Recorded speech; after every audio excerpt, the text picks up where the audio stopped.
Hi there, teachers, and welcome to another teaching chat. My name's Nicola Canton, and I run the blog at colourfulkeys.ie, as well as the games, library, and website at vibrantmusicteaching.com.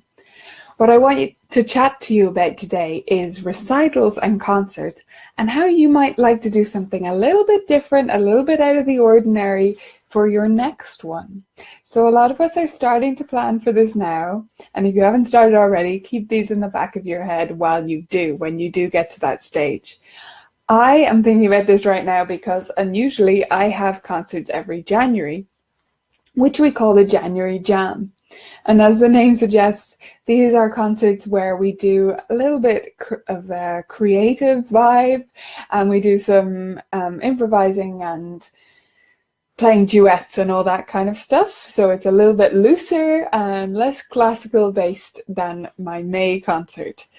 So the first thing that I do differently in this concert that maybe you want to try is doing something at a different time of year. The normal time of year to do this type of concert, or a concert around now, is December, right? That you would do one at Christmas before the Christmas break. And that's cool, that's great, but you pretty much have to teach the kiddos Christmas music to do that. We all get a bit sick of that. Parents do as well. I don't think kids are enthusiastic about learning Christmas music for as long as it takes to get it ready for a recital. And loads of stuff happens in December. So this is why I started doing mine in January, because nothing happens in January. It's a bit dull, it's a bit sort of sad, no one has any money, and I thought, what better time that piano parents might actually love to come to a concert, they might not be burned out from these kind of kids things, than January. So that's why I do it in January, and it just switches things up that little bit from my Christmas concerts before. I've done this for 2 years running now, and I'm sticking with it. I like my January concerts, so maybe it's not switching December to January for you, but think about when you're doing your recitals, and think about if there's a better time. You don't have to do one in May. You don't have to do one at any particular time of year. They can be whenever you want. So have a think about every month that you teach, and when might be the best time to do your 1 or 2 or 3 recitals each year. When would actually get the most enthusiasm from students and get everyone on board with practicing, and it really enthuse people, and the parents would love to go to it. There's loads of different reasons to switch which month you do. For instance, here in Ireland, May actually isn't the best time in some ways, because lots of my students will be around 7 or 8 years old, which means they're going to do a First Communion, because it's a largely Catholic country. So they're all going to First Communions, even if they don't have their own First Communion on. Maybe they're going to a friend's or a cousin's. So May is full of First Communions here. Maybe I should think about switching that one up. I'm not going to for this year, but I might end up moving that one as well. Definitely the Christmas to January has been a great choice for me. So that's the first thing I want you to think about. Number 2 that I want you thinking about is trying to include some improv in your concerts. This is a really fun way to switch things up and do something completely different. Now, if you give kids the choice of whether to do improv or not, I don't think many are going to go for it. So I'd recommend that if you want to include improv, you make it something where every single one of your students is going to do some kind of improvisation. That's what I do for the January Jam. That's what I did this year. Everyone did some form of improv, and it was wonderful. And they really performed beautifully. Nothing went wrong. But if you give them the option of doing improv or a piece that they can read, they're going to stick with their comfort zone, especially if they haven't done a lot of improvising. And it also it feels a little bit more risky in a concert to do something that's improvised. But it doesn't have to be really risky. You can give them a pattern, you can practice it lots, and they can have sort of go-to moves that they're going to come out with on the day, and it works great. It worked great for all my students. They played some amazing pieces, and it was really something different and special to give to parents to see, especially those ones that naturally play so musically when they improvise and sometimes get a bit jammed up with reading. For their parents to see them perform like that, I think was so special. So that's number 2. We've got switch up the time you're doing your recital, the month, and then we've got including improvised elements. Number 3 is another kind of improvisation twist that I did in my January jams just on Sunday, just gone, and that is sandwiches. So we call these sandwiches. What this is, you could call it a mashup, you could call it theme and variations if you want to go for a classical term for it. What it is we took one of their pieces and we did some stuff to it.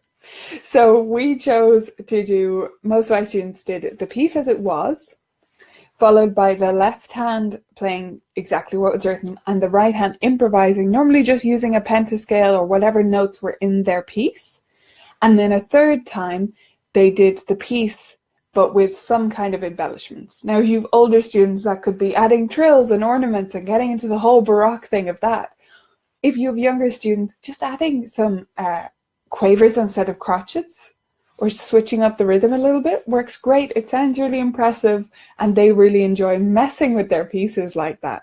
So think about some sandwiches or some other creative style mashups that you might be able to get your students to do in the concert so they can be more invested in their piece and what it sounds like. Okay, number 4 of ways that you might want to spice up your next recital is to do smaller concerts. Everything doesn't have to be huge. It doesn't have to be mega. So you don't have to keep getting bigger and bigger and bigger. And if you're not already doing a variety of sizes within, say you're doing 2 recitals a year, if you're not already varying the sizes, that's a really good way to give it a different vibe.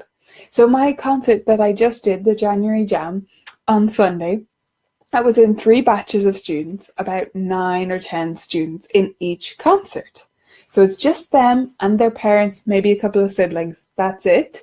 It's held in my home studio, in my living room. I move all the furniture and put in chairs and we have it there. So it's just like, it's on the regular piano that they play every week, which I think is fun for their first concert. You know, a lot of them that start in September, this is their first ever concert.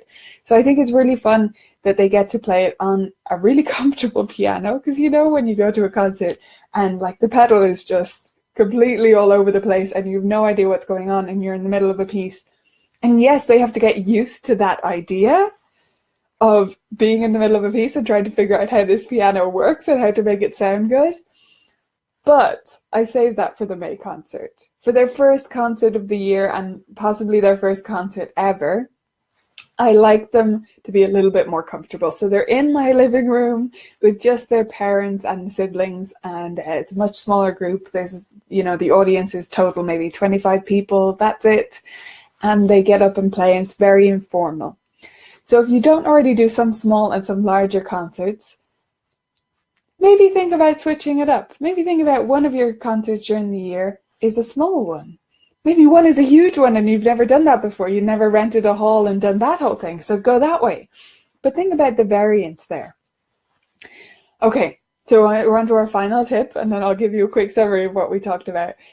My final idea for you is to include duets, a little bit less surprising, or relays. Now, this is an idea that I got off Piano Safari. I think it was either Julie or Catherine themselves that did this at a recital, but I could be wrong. There's a video going around of I Love Coffee being performed at a recital, and they do it in a line. There's 6 kids who all wanted to play I Love Coffee because what kid does not love that piece? Oh my gosh, it's such a winner for beginners. Anyway, so they're in this recital and they queue up in a line of 6 and each one steps forward in turn to play one part of I Love Coffee. And she just doubles up the ending.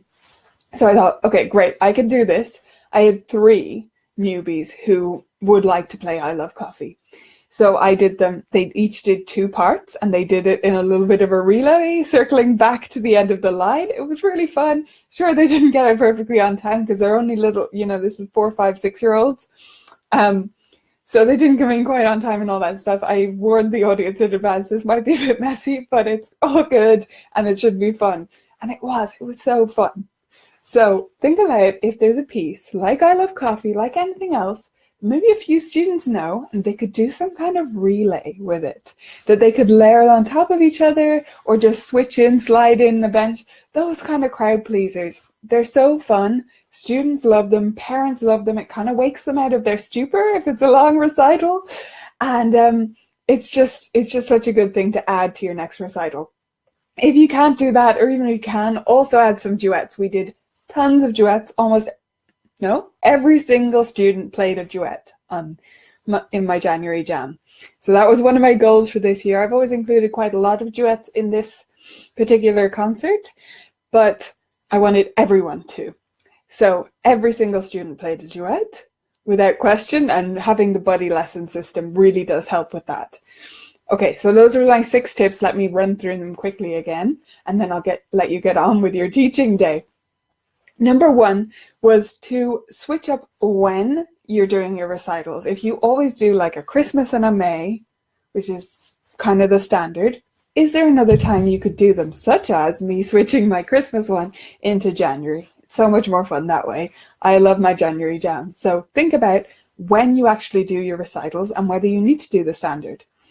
Number 2 was to include improvisation. And if you do, get everyone into it. Make everyone do one improvisation. I promise you, when they know that everyone's going to do it, they'll be a lot more relaxed about it. They'll get into it and they'll prepare.